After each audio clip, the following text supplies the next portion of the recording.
He was a boy who didn't fully belong anywhere, not in the land of his birth, not in the land of his father, and not even in the eyes of those who looked at him and saw only questions.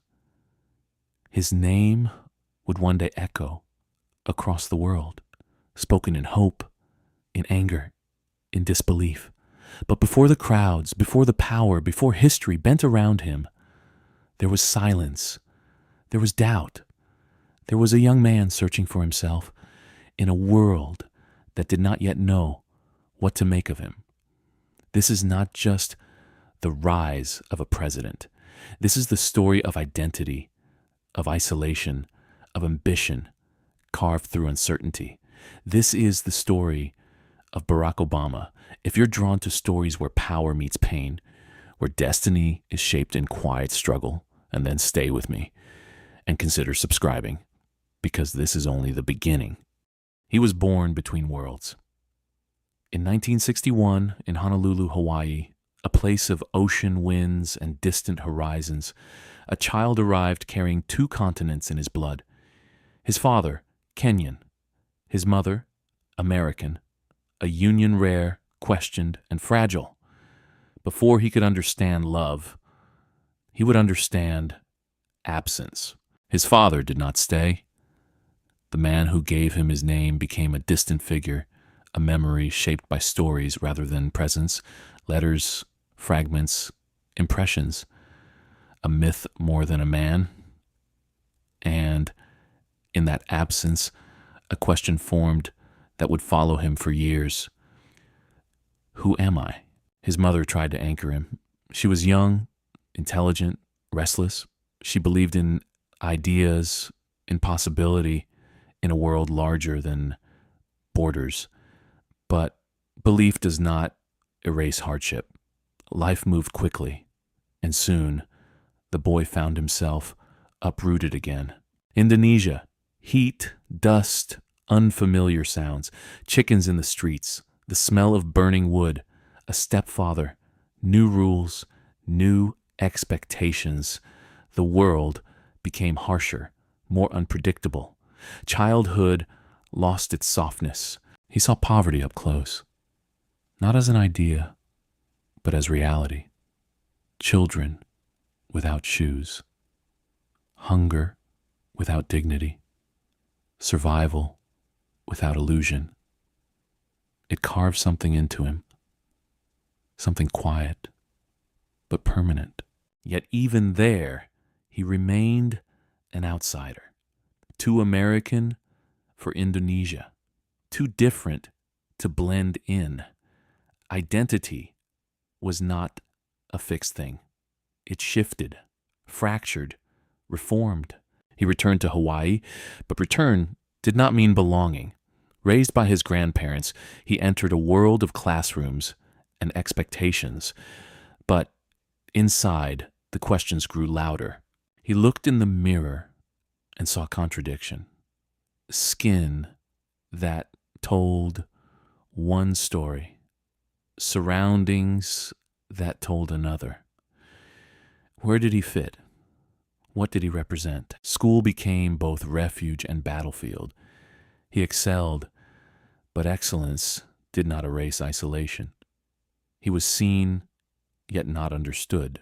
There were moments of rebellion, experimentation, attempts to escape the weight of expectation. Like many young men searching for identity, he flirted with distraction, with self-doubt, with the quiet pull of losing direction.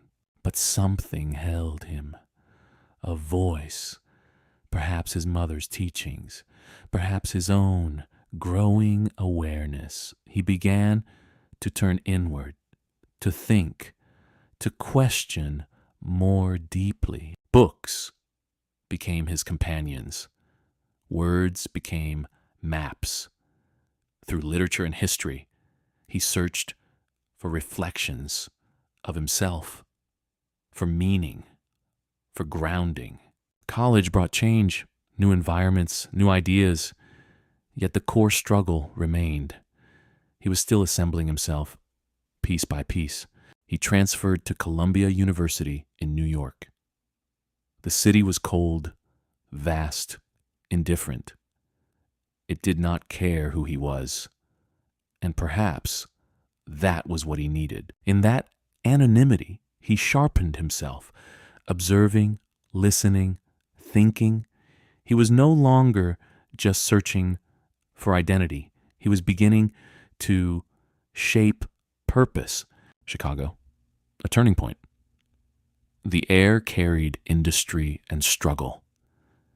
Communities scarred by neglect. He chose to step into that world, not as a savior, but as a listener. Community organizing was not glamorous. It was slow, frustrating, often thankless. Doors closed, promises broken, progress uncertain. But he stayed, because here, among ordinary people facing extraordinary hardship, he found clarity. Power was not abstract. It was lived. He learned that change was not loud. It was patient. It was persistent. It was built on trust. Yet doubt returned. Could he do more? Was this enough? The question pushed him further. Law school at Harvard, a different battlefield. Prestige, competition, scrutiny. And once again, he stood at the intersection of expectation and identity. Law school at Harvard, a different battlefield. Prestige, competition, scrutiny. And once again, he stood at the intersection of expectation and identity. But success brought pressure. Visibility brings weight. Every move examined. Every word measured. He returned to Chicago, not to escape, but to build. Law, teaching, writing. A life taking shape with intention. Politics called to him, quietly at first. A path filled with risk, exposure, criticism, but also possibility. His early campaigns were not easy. Loss, rejection, the harsh reality of political life. Not every story moves upward without resistance. Then came the moment. The 2004 Democratic National Convention. A speech. Words carried with precision and hope. The nation listened. Suddenly, he was no longer unknown. He was possibility, a symbol, a figure onto whom people projected dreams and fears. The presidency, a campaign unlike any before. Crowds, energy, opposition fierce and relentless. History waited. The presidency, a campaign unlike any before. Crowds, energy, opposition fierce and relentless. History waited. Even at the height of power, the questions never fully disappear. Identity, purpose, doubt, they evolve, but they remain. The boy who once searched for belonging now carried the weight of a nation. And perhaps that is the quiet truth beneath it all. That even those who shape history are still, in some way, searching for themselves.